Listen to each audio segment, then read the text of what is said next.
형, 나도 무서워. 22살 김태원 병장이 벽을 주먹으로 치며 흘린 눈물. 그리고 그 순간 조용히 다가가 그를 안아준 한 남자가 있었다. 괜찮아. 다 괜찮을 거야. 그 남자의 정체는 바로 2년 전까지 강단에서 설교하던 25세 젊은 목사 이준혁이었다. 하지만 그가 18개월간의 군 복무에서 마주한 현실은 교회에서의 삶과는 완전히 달랐다. 종교에 대한 편견, 차가운 시선, 예상치 못한 갈등들, 그리고 마지막 저녁 직전에 일어난 그 사건은 모든 이들의 눈물을 자아냈다. 과연 그는 어떻게 이 모든 시련을 이겨내고 진정한 사랑을 전할 수 있었을까? 오늘도 제 이야기를 들으러 와주셔서 감사합니다. 혹시 아직 구독과 좋아요를 누르지 않으셨다면 꼭 눌러주세요. 그리고 알림 설정까지 해주시면 새로운 이야기를 가장 먼저 만나보실 수 있어요. 그리고 여러분은 지금 어디에서 이 이야기를 듣고 계시나요? 댓글로 알려주세요. 이준혁, 25세, 신학대학을 졸업하고 경기도 작은 시골 교회에서 2년간 목사로 사역했다. 평안교회라는 이름의 그 교회는 교인이 고작 35명뿐인 작은 공동체였지만 준혁에게는 소중한 첫 사역지였다. 매주 일요일 오전 11시, 준혁은 강단에 서서 설교했다. 할머니들이 대부분인 교인들은 젊은 목사의 말씀을 경청했다. 사랑은 말로만 하는 것이 아닙니다. 행동으로 보여주는 것입니다. 준혁이 자주 하던 말이었다. 하지만 그때의 그는 아직 그 말의 진정한 의미를 몰랐다. 어느 가을날, 준혁은 기도 중에 이상한 감동을 받았다. 하나님, 저를 다른 곳으로 부르시는 건가요? 밤새 기도하고 고민한 끝에 준혁은 놀라운 결정을 내렸다. 바로 입대였다. 다음 날 아침, 교회 권사님들에게 이 소식을 전했다. 목사님, 정말이세요? 목사님은 병역 면제 대상 아닌가요? 김순자 권사님이 당황하며 물었다. 네, 맞습니다. 하지만 하나님께서 저를 부르시는 곳이 군대인 것 같아요. 그런데 교회는 어떻게 하시려고요? 18개월 후에 돌아오겠습니다. 그때까지 기다려주시면. 목사님, 너무 성급한 결정 아닌가요? 준혁은 고개를 저었다. 아니에요. 이상하게 확신이 드는 거려. 군대에도 하나님이 필요한 사람들이 있을 거예요. 가족들의 반대도 심했다. 특히 어머니는 끝까지 만류했다. 준혁아, 내가 굳이 고생할 필요 없잖니.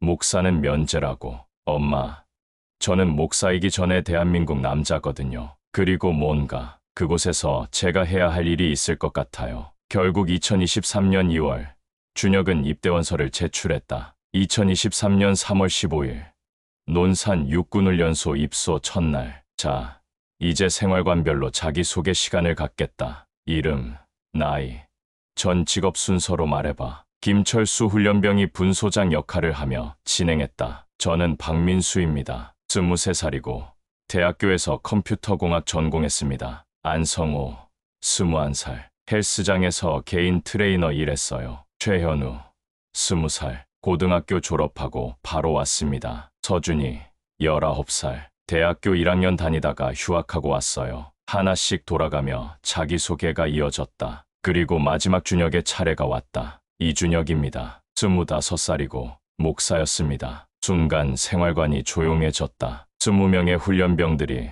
모두 준혁을 쳐다봤다. 어색한 침묵이 흘렀다. 아, 목사님이시군요. 민수가 어색하게 말했다. 목사님이 왜 여기에?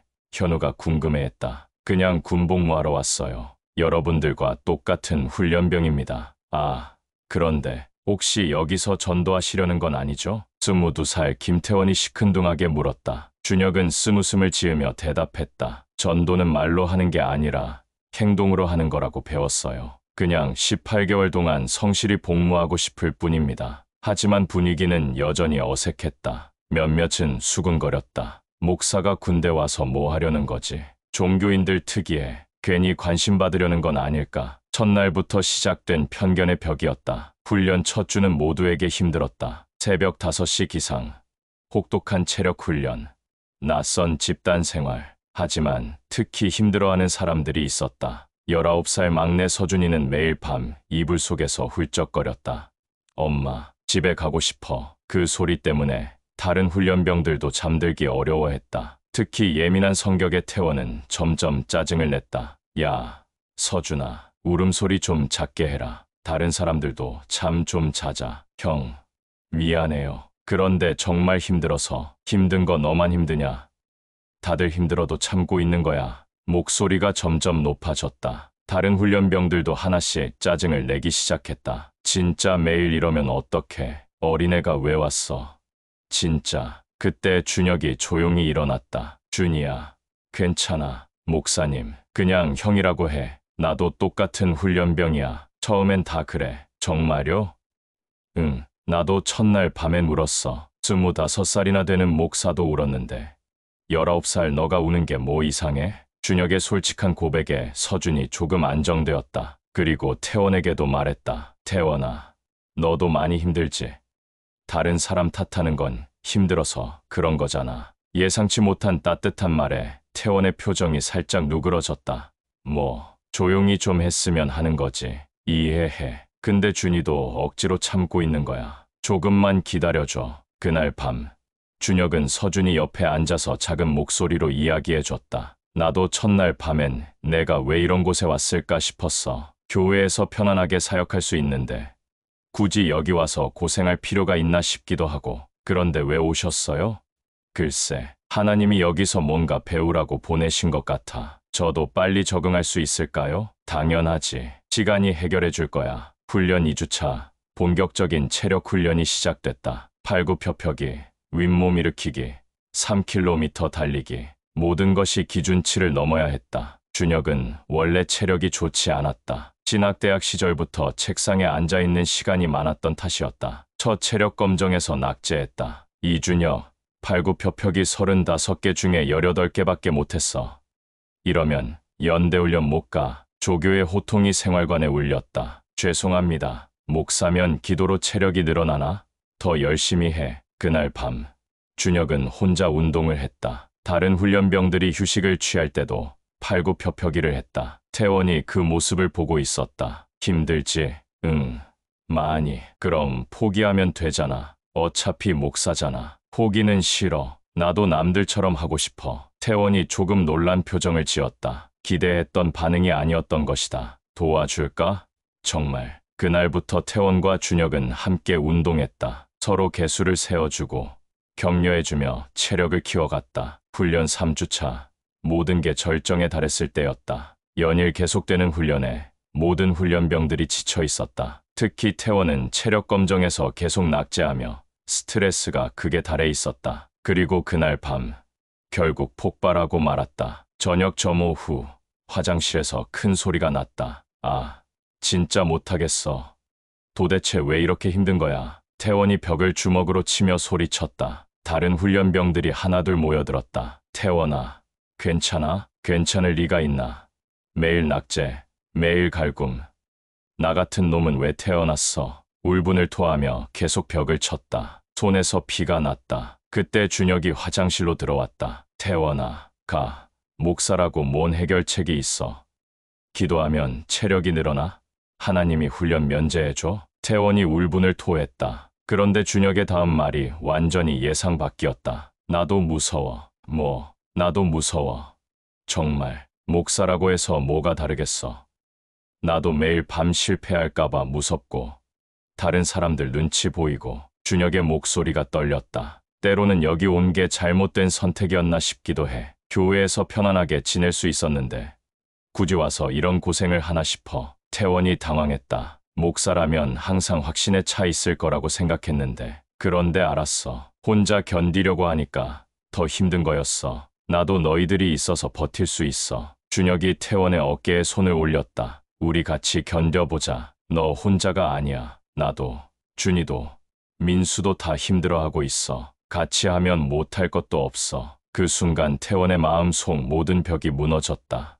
형, 나도 무서워. 처음으로 태원이 솔직한 마음을 드러냈다. 그리고 준혁의 품에 안겼다. 괜찮아. 다 괜찮을 거야. 준혁은 묵묵히 그를 안아주며 등을 토닥여줬다. 주변에 있던 다른 훈련병들도 모두 조용해졌다. 그날 밤 사건 이후 생활관 분위기가 완전히 바뀌었다. 태원과 준혁의 일을 본 후 모두가 조금씩 마음을 열기 시작했다. 다음 날 아침, 태원이 먼저 서준이에게 다가갔다. 준이야, 미안해. 그동안 너무 심하게 말했지. 아니에요. 형, 저도 조금 철없었던 것 같아요. 앞으로는 힘들면 말해. 혼자 참지 말고. 서준이의 눈에 눈물이 맺혔다. 형들 정말 고마워요. 그리고 그날부터 생활관의 모든 일이 달라졌다. 서로 도와주고, 격려하고, 함께 문제를 해결해 나갔다. 며칠 후, 어느 저녁, 하루 훈련을 마치고 소등 시간이 되었다. 하지만 모두 너무 긴장해서 잠들지 못하고 있었다. 다음 날 중간 평가가 있었기 때문이었다. 내일 또 떨어지면 어떡하지? 이번엔 정말 자신 없어. 생활관 분위기가 무거웠다. 그때 준혁이 조용히 입을 열었다. 나 하나 부를까? 목사님, 찬송가요? 민수가 물었다. 아니야, 어릴 때 엄마가 불러주던 자장가. 자장가요? 응, 듣고 싶으면 들어봐. 그리고 준혁이 조용히 부르기 시작했다. 섬지박이였다. 엄마가 섬 그늘에서 굴다는 동안 아기는 혼자 남아 모래 위에서 잠들고, 파도가 아기 옆에 조잘조잘 놀아도 아기는 혼자 남아 모래 위에서 잠들고. 준혁의 낮고 부드러운 목소리가 생활관에 울렸다. 하나둘 다른 훈련병들도 작은 목소리로 따라 불렀다. 바다가 불러주는 자작노래 소리에 아기는 꿈나라로 떠나간다. 20명의 젊은이들이 함께 부르는 자장가. 종교와 상관없이 그 순간만큼은 모두가 어린 시절을 떠올렸다. 어머니의 품, 따뜻한 집, 그리운 추억들. 노래가 끝나자 생활관이 조용해졌다. 이상하게 마음이 평안해졌다. 형, 고마워요. 서준이 작은 목소리로 말했다. 괜찮아. 잘 자. 그날 밤 모두 깊이 잠들었다. 4주간의 기초훈련을 마치고 드디어 연대훈련에 들어갔다. 이제 본격적인 전투훈련이 시작되는 것이었다. 행군, 사격, 전술훈련. 모든 게 더 힘들어졌지만 생활관 분위기는 오히려 더 좋아졌다. 서로를 아끼고 도우는 마음이 생겼기 때문이었다. 어느 날 야외훈련 중 서준이가 탈진했다. 못 가겠어요. 다리에 힘이 없어요. 그때 태원이 서준이의 짐을 대신 들어줬다. 괜찮아. 천천히 가자. 준혁도 서준이의 팔을 부축해줬다. 조금만 더 버텨봐. 거의 다 왔어. 20분 후, 세 사람이 함께 목적지에 도착했다. 조교가 다가왔다. 왜 이렇게 늦었어? 서준이가 좀 힘들어해서요. 태원이 대답했다. 그럼 버려두고 오지 왜 같이 왔어? 그때 준혁이 말했다. 한 명이 힘들면 모두가 힘든 거죠. 같이 가야 의미가 있는 거 아닌가요? 조교가 잠시 준혁을 바라봤다. 그래, 그게 맞지. 잘했다. 그날 밤 서준이가 준혁과 태원에게 말했다. 형들, 정말 고마워요. 형들 아니었으면 포기했을 거예요. 우리가 뭘 했다고. 태원이 쑥스럽게 말했다. 진짜 많이 했어. 나도 이제 누군가 도와줄 수 있는 사람이 되고 싶어요. 연대훈련 마지막 주, 최종 평가가 있었다. 체력 검정, 사격, 전술 모든 분야를 종합해서 성적을 매기는 것이었다. 준혁은 처음과 달리 모든 종목을 통과했다. 태원과 함께 운동한 결과였다. 이준혁, 팔굽혀펴기 45개, 합격. 태원이 덕분이에요. 준혁이 웃으며 태원을 보았다. 태원도 환하게 웃었다. 우리 같이 한 거잖아. 5주간의 연대훈련을 모두 마치고 드디어 수료식 날이 왔다. 이제 여러분은 대한민국 육군 소속 군인입니다. 교관의 선포에 모든 훈련병들이 환호했다. 그날 밤 마지막 생활관에서 준혁이 동기들에게 말했다. 다들 정말 고생 많았어. 처음에는 어떻게 될까 싶었는데 이렇게 함께 해낼 수 있어서 좋았어. 형도 고생했어요. 서준이가 말했다. 형 덕분에 우리가 버틸 수 있었던 것 같아. 태원이 고백했다. 아니야, 우리 모두 덕분이야. 그리고 마지막으로 다시 한번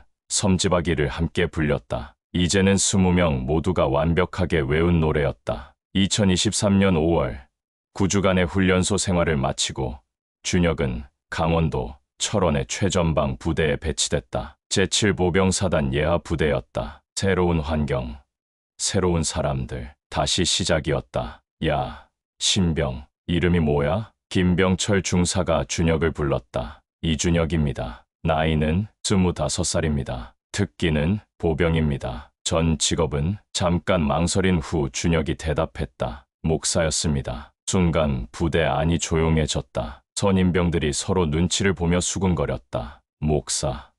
진짜? 목사가 왜 여기 와? 또 종교인이네. 분위기가 싸늘해졌다. 목사면 여기서 설교하려고 온 거야? 이상훈 병장이 비웃으며 말했다. 아닙니다. 그냥 성실히 복무하겠습니다. 그래, 뭐 보자고. 여긴 훈련소랑 달라. 실전이야, 실전. 첫날부터 분위기가 좋지 않았다. 부대 생활 첫 달은 정말 힘들었다. 훈련소에서와 달리 여기는 이미 형성된 서열과 문화가 있었다. 그리고 목사 출신이라는 꼬리표는 준혁에게 부담이었다. 특히 이상훈 병장은 계속해서 준혁을 견제했다. 야, 목사, 오늘 일요일인데 교회 안 가? 저는 부대 교회 안 나가요. 왜?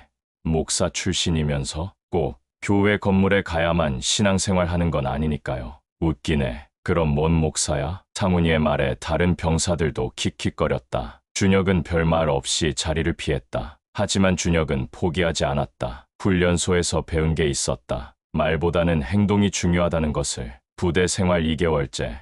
준혁은 말없이 자신의 몫을 다했다. 새벽 청소 시간에는 항상 제일 먼저 일어나서 화장실 청소를 했다. 더러운 일이라 다들 기피하는 일이었지만 준혁은 묵묵히 해냈다. 왜 맨날 화장실 청소해? 다른 신병들도 있는데. 후임병 정민호가 물었다. 그냥 누군가는 해야 할 일이잖아. 그래도 매번 형이 할 필요는 없잖아요. 괜찮아. 나는 이런 거 별로 안 힘들어. 어느 날 밤 민호가 독감에 걸렸다. 38도가 넘는 고열에 제대로 움직이기도 힘들었다. 물 좀. 민호가 중얼거렸지만 다들 피곤해서 누워 있었다. 그때 준혁이 조용히 일어나 따뜻한 물을 가져다 줬다. 고마워요. 형, 괜찮아. 아플 때는 서로 도와야지. 그리고 밤새 민호의 체온을 확인하고 물수건으로 열을 식혀줬다. 새벽 3시, 4시까지 잠들지 않고 돌봤다. 다음 날 아침, 민호가 많이 좋아졌다. 준혁이 형이 밤새 돌봐줬어. 민호가 다른 병사들에게 말했다. 진짜, 상훈이도 조금 놀란 표정이었다. 며칠 후, 또 다른 일이 있었다. 후임병 박승호가 실수로 생활관 바닥에 물을 엎질렀다. 바닥이 온통 물바다가 되었다. 어떡하지? 미안해요.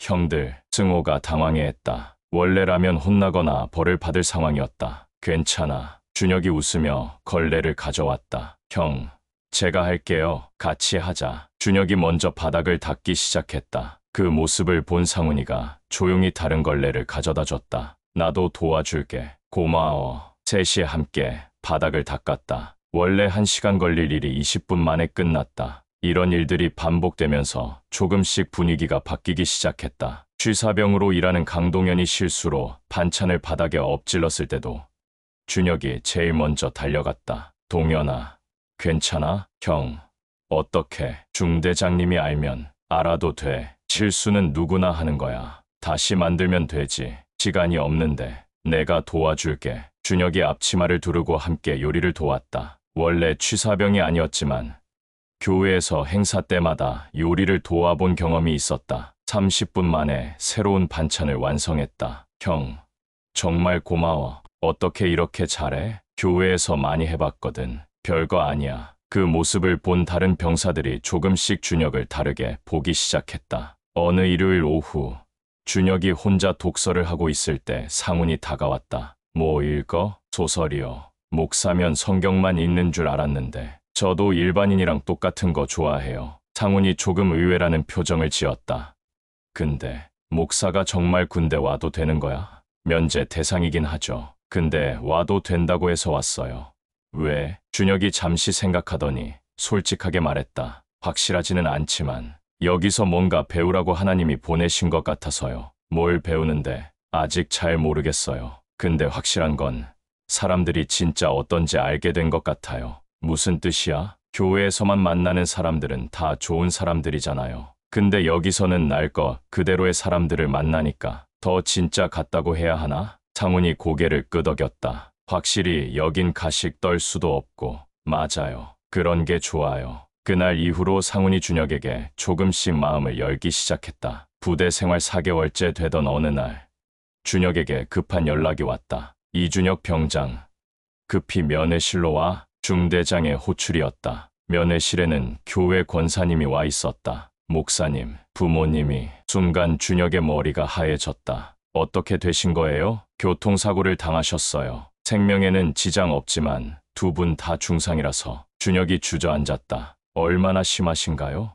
아버님은 다리 골절, 어머님은 갈비뼈 골절이에요. 몇 달은 입원해야 한다고. 그날 밤 준혁은 잠들 수 없었다. 면회도 못 가고 병문안도 못하는 상황이 너무 답답했다. 다음 날 아침 상훈이 다가왔다. 준혁아, 괜찮아? 아니요, 전혀 괜찮지 않아요. 부모님 걱정되지? 네, 혼자 병원에 계실 텐데. 상훈이 잠시 망설이다가 말했다. 우리라도 있잖아. 네, 부모님은 멀리 계시지만 우리라도 곁에 있잖아. 가족 같은 거지 뭐. 그 말에 준혁의 눈에 눈물이 맺혔다. 고마워요. 정말. 그날부터 부대 식구들이 준혁을 더욱 따뜻하게 챙겨줬다. 부대 생활 5개월째 결정적인 사건이 일어났다. 상훈이에게 3년 사귄 여자친구로부터 이별 통보가 온 것이다. 준혁아. 상훈이 처음으로 준혁에게 먼저 말을 걸었다. 눈이 빨갛게 부어 있었다. 응? 너 연애해 본 적 있어? 왜? 목사면 연애 경험 없을 줄 알았는데. 나도 사람이야. 당연히 해봤지. 헤어져 본 적도 있고? 있어. 대학교 때 2년 사귄 여자친구가 있었는데 목사가 되겠다고 하니까 차였어. 상훈이 놀란 표정을 지었다. 진짜. 그때 정말 많이 아팠어. 목사가 되는 것도 흔들릴 정도로. 그럼 지금도 아파? 가끔 결혼하라고 재촉하는 교인들 보면 생각나고 그래. 상훈이 갑자기 눈물이 났다. 나 차였어. 많이 아프지? 응, 3년이나 사귀었는데 갑자기 다른 남자 생겼다고. 준혁이 상훈이 옆에 조용히 앉았다. 처음엔 세상이 끝난 줄 알았어. 나도. 정말. 그런데 지나고 보니까 나를 더 성장시켜준 경험이었던 것 같아. 위로가 안 돼. 지금은 위로 안 되는 게 맞아. 충분히 아파해도 돼. 그날 밤 둘은 새벽 3시까지 이야기했다. 연애 얘기, 가족 얘기, 꿈 얘기. 처음으로 진솔한 대화를 나눴다. 준혁아, 미안해. 뭐가? 처음에 너를 편견으로 봤어. 목사라고 해서 뭔가 다를 거라고 생각했는데 너도 우리랑 똑같은 사람이었네. 당연하지. 나도 사람인데. 이제야 알겠어. 내가 왜 여기 왔는지. 왜 진짜 사람들을 만나러 온 거지. 준혁이 웃었다. 그런 것 같아. 어느 주말 위문 공연을 다녀온 후였다. 준혁이 기타를 하나 사왔다. 준혁이 기타 칠 줄 알아? 조금. 교회에서 가끔 쳤어. 뭐 좀 쳐봐. 준혁이 기타를 조율하며 고향의 봄을 연주하기 시작했다. 나의 살던 고향은 꽃피는 산골, 복숭아꽃, 살구꽃, 아기 진달래. 상훈이 먼저 따라 불렸다. 울긋불긋 꽃대궐 차리인 동네. 그 속에서 놀던 때가 그립습니다. 하나둘 다른 병사들도 모여들어 함께 노래했다. 고향의 봄, 모두가 한 목소리로 부르는 그 순간 종교도 나이도 계급도 상관없었다. 그냥 집을 그리워하는 젊은이들이었다. 야, 내일도 해줘. 나도 신청곡 있어. 아는 노래가 얼마나 되는데. 배우면 되지. 그날부터 매일 밤 8시는 기타 시간이 되었다. 준혁이 기타를 치면 모든 병사들이 모여서 함께 노래했다. 아리랑, 어머니의 마음, 그대가 있어야 할 곳, 너에게 난 나에게 넌. 세대를 아우르는 노래들이 병영에 울려 퍼졌다. 부대 생활 8개월째 준혁은 어느새 부대의 중심인물이 되어 있었다. 새로운 신병이 와서 적응하지 못하고 있으면 자연스럽게 준혁이 돌봐줬다. 형, 집에 가고 싶어요. 18살 막내 박진우가 울먹였다. 진우야, 괜찮아. 처음엔 다 그래. 정말요? 정말. 나도 그랬고 상훈이 형도 그랬어. 상훈이 형도요? 상훈이 쑥스럽게 웃으며 말했다. 나도 첫 3개월은 매일 울었어. 지금 보면 별거 아닌데 말이야. 빨리 적응할 수 있을까요? 당연하지. 우리가 도와줄게. 그때 상훈이 준혁을 슬쩍 찔렀다. 야, 내 차례 아냐. 뭐가? 기타 시간. 진우 환영 파티. 그날 밤 진우를 위한 특별한 기타 시간이 열렸다. 준혁이 You Are My Sunshine을 연주하며 모든 선임들이 진우를 환영해줬다. 진우의 눈에 눈물이 맺혔다. 형들, 고마워요. 부대 생활 1년이 되던 날 준혁은 일기를 썼다. 이곳에 온 지 1년이 되었다. 처음에는 내가 이들에게 뭔가를 가르쳐주거나 전해줄 수 있을 거라고 생각했다. 하지만 정작 더 많이 배우고 있는 건 나였다. 진정한 사랑은 말로 하는 게 아니라 행동으로 하는 것이라고 설교했지만 정작 나는 말로만 했었다. 이곳에서 처음으로 진짜 행동으로 사랑하는 법을 배웠다. 교회에서는 완벽한 목사여야 한다는 부담감이 있었다. 하지만 여기서는 그냥 이준혁이면 충분했다. 약한 모습도 보이고 실수도 하고 함께 울고 웃으며 그런 모습 그대로도 사랑받을 수 있다는 걸 알았다. 전역을 3개월 앞둔 어느 날 부대에 큰 사건이 일어났다. 후임 병 중 하나인 김현수가 심각한 우울증에 빠진 것이었다. 가정 문제와 경제적 어려움이 겹치면서 극단적인 생각까지 하게 된 상황이었다. 현수야, 밥 먹어. 식욕 없어요. 그래도 조금이라도 왜 사는지 모르겠어요. 형, 준혁이 깜짝 놀랐다. 이런 말은 절대 가볍게 들을 수 없었다. 현수야, 혹시 죽고 싶어요? 그 순간 준혁의 온몸에 전율이 흘렀다. 이건 단순한 힘듦이 아니었다. 현수야, 나랑 얘기 좀 하자. 그날 밤, 준혁은 현수와 새벽까지 대화했다. 뭐가 가장 힘들어? 집에서 계속 돈 보내라고 하는데 군인 월급으로는 한계가 있잖아요. 그래서 형 군대 와서까지 가족 돈벌이 수단이 되어야 하나 싶어서 차라리 없는 게 나을 것 같아요. 현수의 말에 준혁이 깊이 생각했다. 현수야, 너 혼자 짊어질 짐이 아니야. 그런데 다른 방법이 없어요. 있어. 우리가 도와줄게. 뭐요? 그 다음 날 준혁은 부대 전체에 현수의 상황을 설명했다. 물론 현수의 동의를 받고서였다. 우리가 십시일반에서 현수 가족을 도와주자. 형, 그러지 마세요. 제 일인데 내 일이 곧 우리 일이야. 가족이잖아. 결국 부대원들이 모두 힘을 합쳐서 현수 가족을 도왔다. 큰 돈은 아니었지만 마음만큼은 충분했다. 한 달 후 현수가 완전히 달라져 있었다. 형들 덕분에 살 수 있었어요. 정말 고마워요. 우리가 뭘 했다고. 많이 했어요. 정말 많이. 전역 3개월을 앞두고 준혁은 후임들을 더욱 열심히 돌봤다. 새로 온 신병들에게는 적응하는 법을 가르쳐주고 힘들어하는 동료들에게는 위로를 건넸다. 형, 전역하면 뭐 할 거예요? 진우가 물었다. 다시 목사 일 하겠지. 그런데 이제는 좀 다를 것 같은데요. 왜? 뭔가 더 사람 냄새 나는 목사가 될 것 같아요. 준혁이 웃었다. 그럴까? 네, 저희가 보장해 드릴게요. 전역 2주를 앞둔 어느 날, 준혁에게 마지막 큰 시험이 찾아왔다. 상훈이가 군사훈련 중 부상을 당한 것이었다. 심각한 발목 부상으로 수술이 필요한 상황이었다. 준혁아, 나 무서워. 뭐가? 수술 받는 거. 혼자 받아야 하는 거. 혼자가 아니야. 내가 있잖아. 너 곧 전역하잖아. 전역해도 친구잖아. 상훈이의 수술은 성공적이었다. 하지만 회복 기간이 필요했다. 형, 먼저 전역하지 마세요. 미안해. 나도 그러고 싶지만 농담이에요. 형은 할 일이 있잖아요. 상훈아, 너도 곧 따라와. 네, 그때 형 교회 한번 가볼게요. 정말. 네, 궁금해요. 형이 하는 설교가 어떨지. 2024년 9월 14일. 드디어 전역하는 날이 왔다. 부대 전체가 준혁을 배웅하러 나왔다. 준혁아, 정말 고생했어. 나도 정말 많이 배웠어. 고마워. 목사님 되면 우리도 교회 갈게요. 왜? 안 믿으면서. 형 같은 목사면 믿을만 하겠어요. 진우가 눈물을 글썽이며 말했다. 형, 저 형 덕분에 정말 많이 성장한 것 같아요. 너도 많이 컸어. 형이 가르쳐준 거예요. 사랑하는 법. 내가 언제? 매일요. 말로 하는 게 아니라 행동으로. 상훈이도 목발을 짚고 나와서 말했다. 준혁아, 진짜 고마웠어.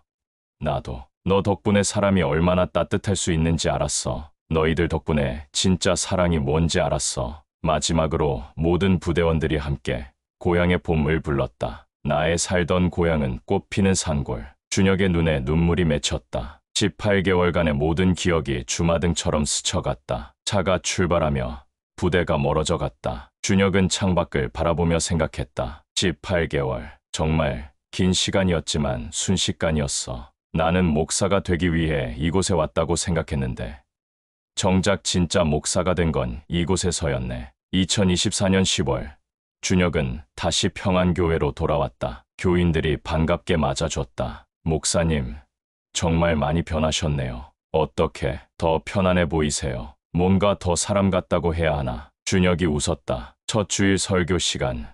준혁은 강단에 섰다. 18개월간 군 복무를 마치고 돌아왔습니다. 그곳에서 정말 많은 것을 배웠습니다. 무엇보다 진정한 사랑이 무엇인지 알게 되었습니다. 사랑은 완벽한 사람이 하는 것이 아닙니다. 약한 사람이, 부족한 사람이, 실수하는 사람이 하는 것입니다. 그리고 말로 하는 것이 아니라 행동으로 하는 것입니다. 저는 그곳에서 진정한 교회를 보았습니다. 건물도 없고 십자가도 없고 찬송가도 없는 곳에서 말입니다. 하지만 사람들이 서로를 사랑하고 아끼고 함께 아파하고 기뻐하는 그곳이야말로 진정한 교회였습니다. 교인들이 깊이 고개를 끄덕였다. 저녁 1년 후 상훈이가 제대했다. 그리고 약속대로 준혁의 교회를 찾아왔다.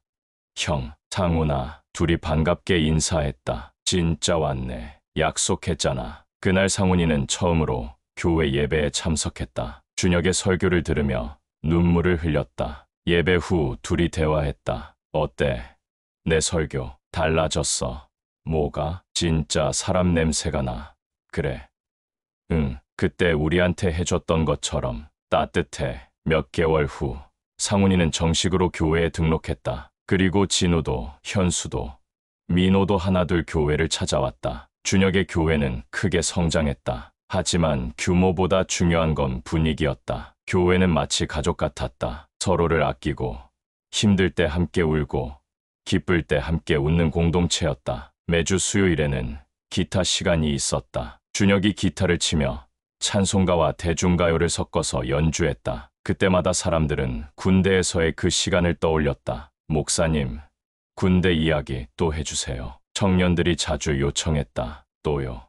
지겹지 않아요? 안 지겨워요. 들을 때마다 새로워요. 어떤 걸 말해줄까? 사랑하는 법 배운 이야기요. 그때마다 준혁은 18개월간의 이야기를 들려줬다. 태원이와의 우정, 상훈이와의 진솔한 대화, 현수를 함께 도왔던 일, 그리고 매일 밤 함께 불렀던 노래들. 그래서 깨달았어요. 진정한 목회는 교회 안에서만 이뤄지는 게 아니라는 걸. 사람이 있는 곳 어디든지, 사랑이 필요한 곳 어디든지 그곳이 바로 교회라는 거요. 그날 밤 준혁은 일기를 썼다. 나는 하나님의 부르심을 받아 군대에 갔다고 생각했다. 하지만 이제 안다. 정작 나를 부른 건 하나님이 아니라 그곳에서 만날 사람들이었다는 걸. 태원이, 상훈이, 진우, 현수, 민호, 그 모든 이들이 나에게 진정한 사랑이 무엇인지 가르쳐줬다. 교회에서는 완벽한 목사여야 한다는 부담이 있었다. 하지만 그들에게는 그냥 이준혁이면 충분했다.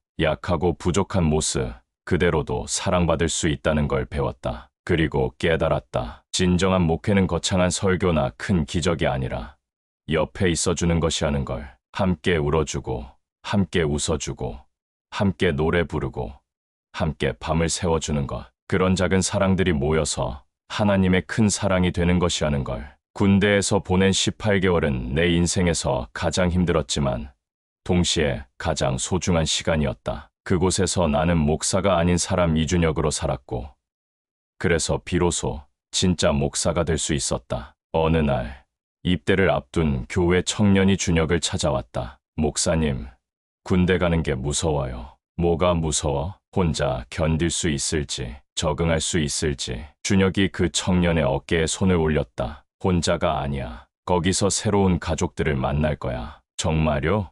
정말. 나도 그곳에서 평생 잊지 못할 형들과 동생들을 만났거든. 어떻게 하면 잘 적응할 수 있을까요? 특별한 건 없어. 그냥 진심으로 대하면 돼. 도움이 필요한 사람 있으면 도와주고, 힘든 사람 있으면 옆에 있어주고. 목사님처럼요? 나는 특별한 게 아니야. 그냥 사람이야. 너도 할 수 있어. 몇 달 후, 그 청년에게서 편지가 왔다. 목사님 말씀대로 정말 좋은 형들과 동생들을 만났어요. 처음에는 힘들었지만 서로 도우면서 이겨내고 있어요. 목사님이 말씀하신 게 이런 뜻이었구나 싶어요. 어느 일요일, 준혁은 설교 중에 말했다. 저는 몇 년 전 군대에서 정말 많은 것을 배웠습니다. 그 중에서도 가장 큰 깨달음은 이것이었습니다. 교회는 건물이 아니라는 것, 교회는 사람들이 모인 곳이라는 것, 그리고 가장 중요한 건 하나님의 사랑은 어디에나 있다는 것입니다. 군대라는 특수한 환경에서도, 종교가 다른 사람들 사이에서도 말로 전하지 않아도 사랑은 전해질 수 있습니다. 때로는 설교보다 따뜻한 마음이, 찬송가보다 함께 부르는 노래가, 기도보다 곁에 있어주는 것이 더 큰 감동을 줄 수 있습니다. 여러분, 우리 모두는 누군가의 목사가 될 수 있습니다. 거창한 자격증이나 신학 지식이 없어도 말입니다. 그냥 사랑하면 됩니다. 진심으로, 행동으로. 예배가 끝난 후 한 할머니가 다가와서 말했다. 목사님, 오늘 설교 듣고 우리 손자 생각이 났어요. 지금 군대에 있거든요. 그래요? 걱정만 했는데 이제는 기대가 돼요. 거기서도 좋은 사람들 만나겠구나 싶어서 분명히 만날 거예요. 그리고 할머니 손자도 누군가에게 좋은 사람이 될 거고요. 그날 밤 준혁은 다시 일기를 썼다. 몇 년이 지났지만 여전히 그때가 그립다. 상훈이, 태원이, 진우, 현수, 민호, 그들과 함께했던 그 시간들. 교회에서 아무리 많은 사람들에게 설교해도 그때만큼 진솔하고 깊은 교감을 나눈 적은 없는 것 같다. 아마도 그때는 목사 이준혁이 아니라 그냥 사람 이준혁이었기 때문일 것이다. 완벽하지 않아도 되고, 모든 답을 알지 못해도 되고, 때로는 약한 모습을 보여도 되는 그냥 한 사람이었기 때문에. 그리고 깨달았다. 진정한 사랑은 완벽한 사람이 하는 것이 아니라는 걸. 부족하고 약한 사람이, 때로는 실수하고 넘어지는 사람이 하는 것이라는 걸. 하나님은 완벽한 목사를 부르신 게 아니었다. 그냥 사랑할 줄 아는 사람을 부르신 것이었다. 그리고 그 사랑을 배우는 가장 좋은 학교가 바로 그곳. 여러 사람들과 함께 생활하며 서로의 아픔과 기쁨을 나누는 그 작은 공동체였던 것이다. 내일도 준혁은 강단에 설 것이다. 하지만 이제는 다르다. 완벽한 목사가 아니라 사랑하는 법을 배운 한 사람으로서. 그리고 언제나 마음 한편에는 18개월간 함께했던 그들이 있을 것이다. 함께 울고 웃고 노래했던 그 소중한 사람들이. 이렇게 해서 이준혁 목사의 18개월 군 복무 이야기가 끝났습니다. 이런 따뜻한 이야기들을 더 듣고 싶으시다면 구독과 좋아요, 알림 설정 부탁드립니다. 다음에도 더 좋은 이야기로 찾아뵙겠습니다. 오늘도 들어주셔서 감사합니다.